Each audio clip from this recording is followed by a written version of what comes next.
Welcome back to the FlairBar.com show. We're live in our FlairBar.com bar. It's amazing. It's not quite as good as the Flair Co. portable bar, but it works when it does, and it travels well. It fits great, and it's just really a table. But we got Philip Raimondo back with us. Well, you know, I was getting ready to leave, and he said, "Hey, weren't we make a drink?" I said, "Well, let's make a drink and put it on camera."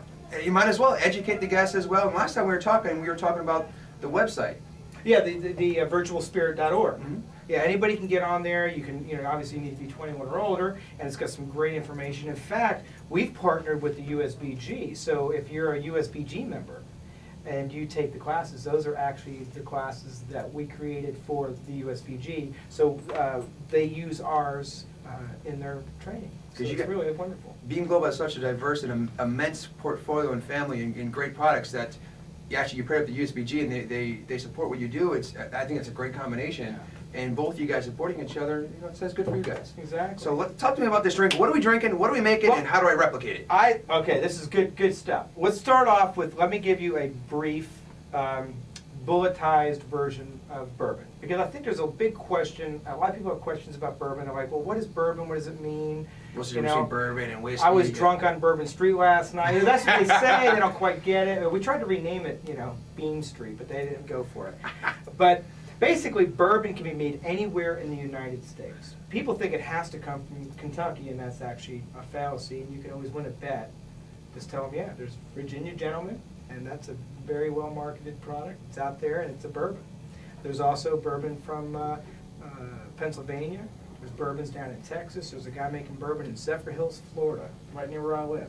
So bourbon can be made anywhere in the United States. In 1964, an act of Congress stated that bourbon would be the national spirit of the United States. And in September is National Bourbon Heritage Month. Now what makes a bourbon is that you must be majority grain corn, at least 51%, although most bourbon producers use about 70% corn. The other grains would be rye and barley. And they use a little bit of barley because that has a lot of starch content that helps off with the still, getting a little bit extra alcohol. Some people choose to use winter wheat instead of rye, or they could use another grain in place of the rye. The rye adds a little spiciness, the wheat's going to be a little sweeter, softer. And that's what they do at Maker's Mark. At Maker's Mark, they used red winter wheat as opposed to the rye. And when people say, well, what about rye whiskey? What's that? Well, rye whiskey is the exact same thing as bourbon, except for the majority grain is rye. So it's 51% rye, and we have some corn, and we have some barley. So that's basically the difference. Now, when you make bourbon, we use the grains, we mash it up. Everybody understands the basics behind fermentation and distillation is, we basically make oatmeal, throw some yeast, the yeast converts to sugar and alcohol. You take that alcohol, we strain out that, we distill it, then we set it down, we distill it a second time, then we put it in the barrel. The barrel's got to be a brand new oak barrel that's been charred on the inside. Charred, not, what was the other one? Not toasted, Not it's toasted. charred. And that barrel can only be used one time. It's got to age in that barrel for at least 2 years to be called straight bourbon, but most bourbons are going to be over 4. If there's no age statement on the bottle, you know it's over 4 years old. Good little tip there, no age, it's got to be a minimum of 4 or older. I like all this trivia extra knowledge. Well, let's get in the So drink let's make here. a drink. So we're going to I'm just going to make you guys a really easy, classic Because our whiskey viewers sour. aren't that smart if they're watching us. They're all brilliant. So we're just going to make a real quick whiskey sour. We'll start off with, of course, my wonderful favorite friend here, Maker's Mark. Wait, that one's for me. There you go. So we're going to put in a little bit of the Maker's Mark bourbon.